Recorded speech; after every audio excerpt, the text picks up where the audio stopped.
The Lazy Detective, Chapter 1, A Peculiar Case. Detective James Holloway had a reputation. He was brilliant, but he was also notoriously lazy. He never ran after suspects, rarely left his office, and avoided unnecessary paperwork like the plague. Yet, somehow, he always managed to solve the toughest cases. One evening, as he lounged in his chair sipping coffee, his assistant, Claire, rushed in. "Sir, we have an urgent case." A businessman, Mr. Charles Whitman, was found dead in his locked office. No sign of forced entry, no witnesses. "The police are baffled," Holloway sighed, rubbing his temples. "All right, Claire, let's go through the basics. What do we know so far?" Chapter 2, The investigation begins. Whitman was a powerful man, known for his ruthless business tactics. His office was locked from the inside, and security footage showed no one entering or leaving at the time of death. A classic locked room mystery, Holloway visited the crime scene, reluctantly. He examined the office without moving much, taking in every detail from his spot near the door. Papers were scattered across the desk, a cup of cold coffee sat half-finished, and the only window was shut tightly. "Cause of death?" he asked lazily. "Poison," Claire replied. Traces were found in his coffee. But how? There were no prints on the cup except Whitman's. Holloway smirked. "Then we're looking for someone clever. Someone who didn't need to be in the room to kill." Chapter 3, The Lazy Genius at Work. Instead of chasing down leads, Holloway did what he did best, sat back and thought. He had Claire fetch financial records, business rivalries, and employee statements. One name kept popping up, Daniel Reeves, Whitman's former business partner, who had lost everything after Whitman betrayed him. Holloway called Reeves in for questioning. "Tell me, Daniel, where were you last night?" he asked, reclining in his chair. Reeves scoffed. "Home, watching TV. I had no reason to kill Whitman. He already ruined my life." Holloway simply nodded. "All right, you can go." Claire looked at Holloway, confused. "That's it, for now," he said, yawning. "Let's wait." Chapter 4, The Unbelievable Twist. 2 days later, Holloway received a call. The forensic team discovered something unusual, tiny traces of powdered sugar mixed with the poison. That was the missing piece, Holloway smirked. "Claire, who delivers coffee to the office?" She blinked. "The cafe downstairs." Mr. Whitman ordered the same thing every morning. They rushed to the cafe and questioned the barista. Under pressure, he cracked. "I was paid to mix something in his sugar packet. I swear, I didn't know it was poison." "Paid by whom?" Holloway asked lazily. "Daniel Reeves." Reeves had orchestrated the perfect murder without ever stepping into the building. But he had overlooked one thing, Holloway's ability to solve cases without lifting a finger. As Reeves was arrested, Claire shook her head in amazement. "You barely moved, yet you solved the case." "How?" Holloway grinned. "Success isn't about working hard. It's about working smart," and with that, he went back to his chair, already half asleep. The champagne flutes shimmered under the chandelier's glow, each tiny bubble a testament to Julian's meticulously crafted image of success. 30 years old, and he'd already clawed his way to the top of the marketing ladder at Stellatech, a company whose innovative gadgets were changing the world, or at least, that's what their PR department told everyone.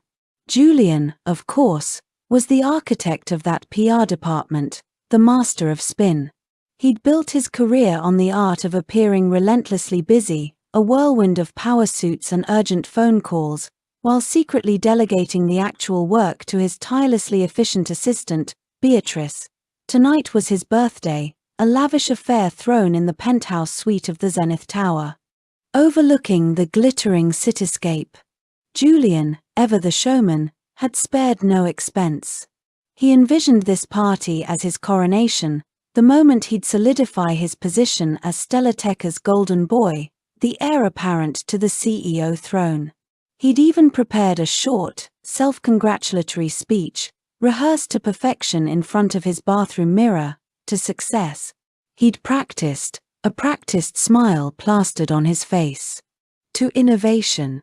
To me. He'd glance at his reflection, admiring the sharp cut of his suit, the gleam of his Rolex. Yes, he was ready. He was ambitious, undeniably so. The lazy part? Well, that was his little secret. Beatrice was his secret weapon, his silent partner in success.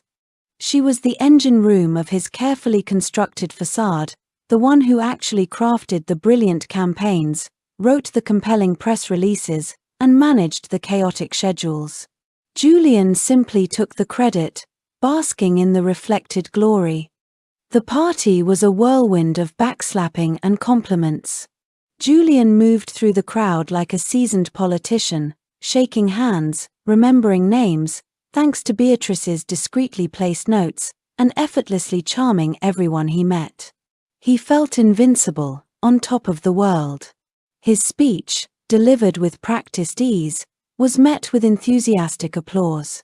He even caught the eye of Mr. Sterling, the notoriously demanding CEO of Stellatech, who offered a rare, approving nod. Impressive, Julian, Sterling had said, his voice gruff but sincere.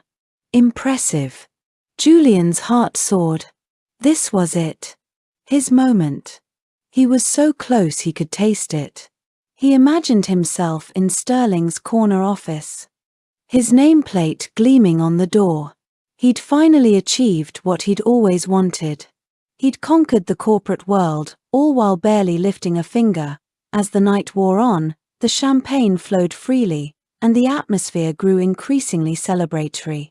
Julian, feeling emboldened by his earlier success, decided to take a stroll on the balcony, overlooking the city lights. He needed a moment to savor his triumph, to bask in the glow of his impending promotion. He leaned against the railing, a smug smile playing on his lips. He'd done it. He'd gamed the system. He'd achieved success without breaking a sweat.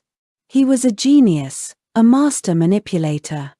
Suddenly, he heard a noise behind him. He turned to see Beatrice standing there, a small, unassuming figure in a simple black dress. She looked different tonight, somehow.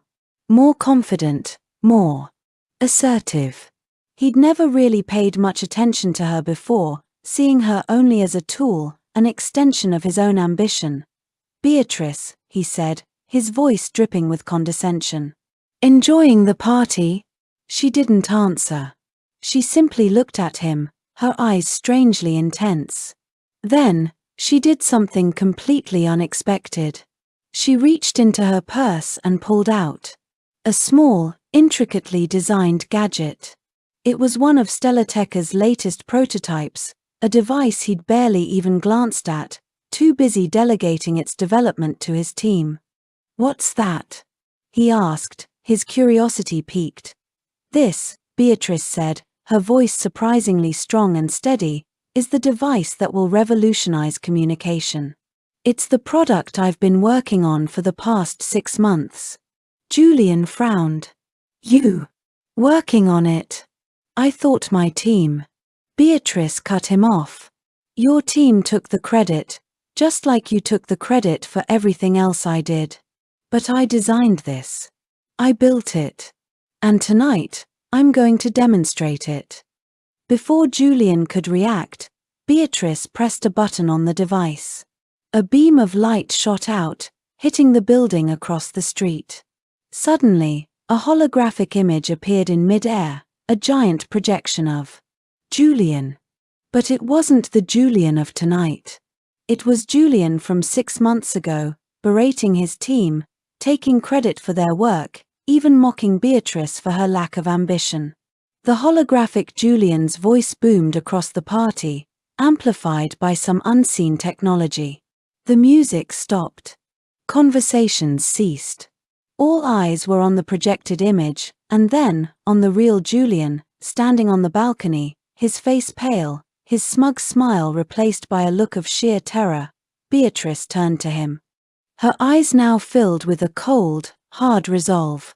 "Happy birthday, Julian," she said, her voice laced with irony. "I believe you wanted everyone to see the real you." And then, the twist. The holographic Julian, the one berating his team, suddenly looked directly at the real Julian on the balcony. "You're fired," the projection said, its voice echoing across the stunned crowd. Julian stared, speechless, as the holographic image vanished, leaving him exposed, his carefully constructed facade shattered. He'd been so busy taking credit for Beatrice's work, he hadn't noticed she was building her own empire, piece by piece, fueled by the very ambition he'd accused her of lacking. He was ambitious. Yes, but he was also lazy, and in the end, his laziness had cost him everything. He'd underestimated Beatrice, and now, she'd not only taken his job, she'd done it in the most public, humiliating way imaginable. His birthday party had become his public execution. He was no longer the golden boy of Stellar Tech. He was a fraud, exposed, humiliated, and jobless. And Beatrice? She was the new star, the one who'd finally stepped out of the shadows and into the spotlight, taking her rightful place at the top. Rain lashed against the grimy windows of my office, mirroring the storm inside me. "Another dead end, Frankie," I muttered, staring at the crumpled photos of the victim, a socialite named Isabella Dubois. Beautiful, rich, and now, very, very dead. Strangled with a silk scarf, the kind that cost more than my monthly rent. The cops were calling it a crime of passion, a scorned lover. Bullshit. Isabella Dubois didn't do passion. She did calculated moves, power plays, and cold, hard cash. And someone had just cashed her out. "My name's Frankie Fingers Falcone, and I'm a private investigator." Emphasis on the private. I wasn't exactly rolling in dough. My office was above a laundromat. The rent was perpetually overdue, and my diet consisted mostly of instant ramen and lukewarm coffee. But I had a nose for trouble, a knack for seeing the cracks in the polished facade of the rich and powerful. And Isabella Dubois's life was a gold mine of cracks. The cops had focused on her ex, a struggling artist named Julian. Easy target, heartbroken, no alibi, covered in paint, which, admittedly, could have been mistaken for blood in the dim light of the crime scene. But Julian was a puppy, a harmless, if slightly pretentious, puppy. He wouldn't hurt a fly, let alone a woman like Isabella. My gut told me to look elsewhere. Isabella was ambitious, ruthless. She'd climbed the social ladder with the grace of a ballerina and the ferocity of a wolverine. And that kind of ambition usually left a trail of enemies. I started digging. I talked to Isabella's friends, a gaggle of vapid socialites who seemed more concerned about who would inherit her designer handbag collection than the fact that she was dead. I spoke to her business rivals, each one oozing fake sympathy and barely concealed glee. They all had motives, but none of them felt right. It was like trying to nail jelly to a wall. Then there was her family. Her father, a gruff, old-money tycoon, seemed genuinely devastated. Her stepmother, however, looked like she'd just won the lottery. And her half-brother, a spoiled brat named Bartholomew, was conveniently out of town when the murder happened, claiming he was on a spiritual retreat in Bali. Yeah, right, days blurred into nights. I chased leads through the glittering mansions of the elite and the dingy back alleys of the city. I drank more coffee than was humanly possible and survived on a diet of stale donuts and sheer willpower. My apartment was a disaster, my phone bill was astronomical, and my landlady was threatening eviction. But I was close. I could feel it. I discovered Isabella had been involved in some shady business deals, skimming money from her father's company and investing it in some risky ventures. She was playing a dangerous game, and someone had decided to take her out of the game permanently. I finally found a connection, a name whispered in hushed tones, the Shadow. A shadowy figure, rumored to be involved in all sorts of illegal activities, from money laundering to art theft. No one had ever seen him, but his reputation was enough to make even the most hardened criminals tremble. I tracked down a low-level thug who'd once done business with the Shadow. He was terrified, but a few strategically placed, persuasive arguments convinced him to talk. He told me the Shadow was interested in a rare antique necklace that Isabella had recently acquired. A necklace worth millions, bingo. I had my motive. Robbery. Simple, clean, and profitable. Or so I thought. I staked out Isabella's penthouse apartment, waiting for the Shadow to make his move. After a few hours, a figure emerged from the shadows. Tall, cloaked, face hidden. He slipped into the building, silent as a ghost. I followed him, my heart pounding in my chest. This was it. I was finally going to nail the Shadow. He entered Isabella's apartment. I waited a few minutes, then kicked the door open, gun drawn. The Shadow was standing in the middle of the living room, the necklace clutched in his hand. He turned to face me, and I froze. It wasn't a man. It was a woman. Isabella's stepmother, but that wasn't the twist. As I stared at her, dumbfounded, she smiled, a cold, calculating smile that sent chills down my spine. "You were right, Frankie," she said, her voice smooth as silk. Isabella was ambitious. Just like me, she raised her hand, and I saw the silk scarf, identical to the one that had strangled Isabella. But Isabella, she continued, was also lazy. She wanted all the rewards without putting in the work. She thought she could just waltz in and take what was mine. She paused, her eyes gleaming with a manic intensity. I taught her a lesson about ambition, Frankie. A lesson about hard work. And now, I'm going to teach you one too. She lunged at me, the scarf swirling in the air. I barely had time to react. We wrestled, the scarf tightening around my throat. I gasped for air, my vision blurring. This wasn't about the necklace. It was about power. It was about ambition. And it was about the twisted logic of a woman who believed she was entitled to everything. I managed to grab her wrist, twisting it until she dropped the scarf. I stumbled back, gasping for breath, my heart pounding like a drum. She glared at me, her face contorted with rage. Then, she laughed. A chilling, hollow laugh. "You think you've won, Frankie," she said. "You think you've solved the case? You're wrong. I'm not going to jail," she pointed to the open window. "I have connections, Frankie. Powerful connections. They'll make sure I disappear. And you? You'll just be another footnote in my story." She turned and leaped out the window. I rushed to the edge, but she was gone. Vanished. Like a shadow, I stood there, staring at the empty space where she had been, the necklace lying on the floor. I had solved the case, but I hadn't caught the killer. And I knew, deep down, that she was right. She would get away with it. Because in this city, money and power trumped justice every time. I picked up the necklace, the cold metal a stark reminder of my failure. I was ambitious, sure. But maybe, just maybe, I was also a little bit lazy. Maybe that's why she got away.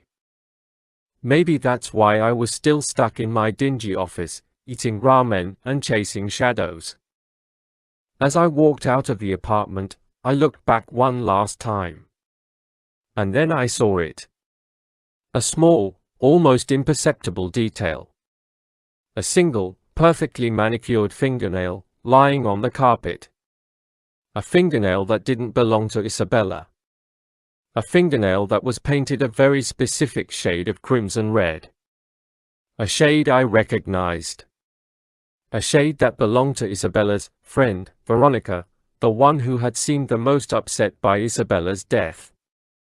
The one who had inherited her designer handbag collection, and then it hit me. Isabella wasn't just ambitious. She was also incredibly generous. She'd recently updated her will, leaving everything to a newly established animal shelter. A shelter run by none other than Veronica. The twist? It wasn't about the necklace. It was about the money. And Veronica, the seemingly grieving friend, had been playing everyone for fools. Including me. And I, the ambitious but sometimes lazy detective, had almost let her get away with it. The Lazy Strategist, Chapter 1, a genius in theory, a master of procrastination, Nathan Carter had always been an enigma, brilliant, full of ideas, but eternally glued to his couch. He was ambitious but lazy. In his mind, he was a future billionaire, a tech mogul, a groundbreaking entrepreneur. But in reality, he spent his days binge-watching productivity videos instead of actually being productive. His room was littered with half-finished self-improvement books, each abandoned at chapter 3. When the motivation faded, despite his inaction, Nathan could analyze success patterns better than anyone. He understood the principles: overcome procrastination, build routines, take action. Stay consistent, but he never applied them. His problem was simple: he wanted the rewards without the effort. Everything changed the day he saw the Millionaire's Challenge, Chapter 2, the challenge that changed everything. Scrolling mindlessly through his phone, Nathan stumbled upon an ad: The Millionaire's Challenge, 100 days. One winner. Prove you can turn ideas into reality. Grand prize, $10 million. It was an underground competition, invitation only. A mysterious billionaire, known only as M, sought the ultimate strategist, someone who could turn a vision into success in record time. The only rule? You must show measurable progress every 10 days, or you're eliminated. Nathan hesitated. The concept was electrifying, but that meant he had to work. The thought alone made him exhausted. Still, $10 million was $10 million.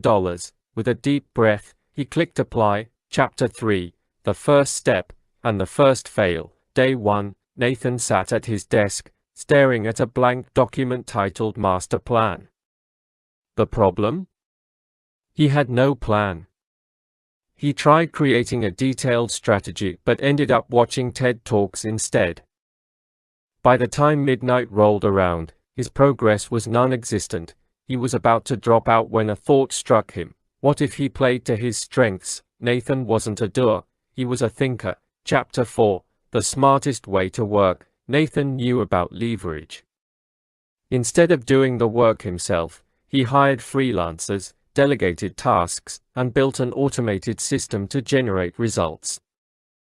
Using small steps, easy routines, and success strategies, he set micro goals: day 1 to 10, validate an idea; day 11 to 20, build a prototype; day 21 to 30, test with real users; day 31 to 50, scale up; day 51 to 100, dominate the market. His company was just a website with outsourced employees, but it didn't matter. He was making measurable progress, and that kept him in the game. Chapter 5, the competition heats up. Competitors dropped like flies. Some overworked themselves to burn out.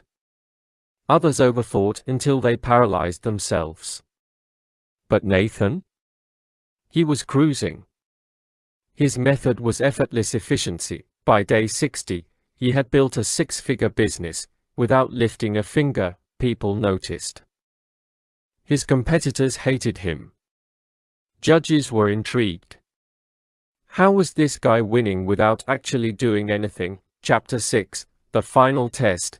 Day 99, Nathan was the last one standing. He had outsmarted, outmaneuvered, and outlasted everyone. The final challenge was a mystery. That night, he received a call. "Congratulations," a voice said. "You've won." Nathan blinked. What? There was never a $10 million prize. Excuse me. This wasn't a competition. It was a test. The voice belonged to M, the billionaire who orchestrated the game. We weren't looking for the hardest worker, M continued. We were looking for the smartest thinker. Someone who could maximize results with minimal effort. Nathan's laziness wasn't a flaw, it was his greatest strength. Join us, M said. We need a CEO. Chapter 7, The Ultimate Power Move. Nathan was flawed. CEO? Of a billion-dollar empire. For a moment, he imagined boardrooms, high-stakes deals, making history. But then, he imagined something better, a life where he never had to work again. Thanks, Nathan said, smirking, but I already built a system that makes me money while I sleep. He hung up. Nathan Carter had won the game his way. The end.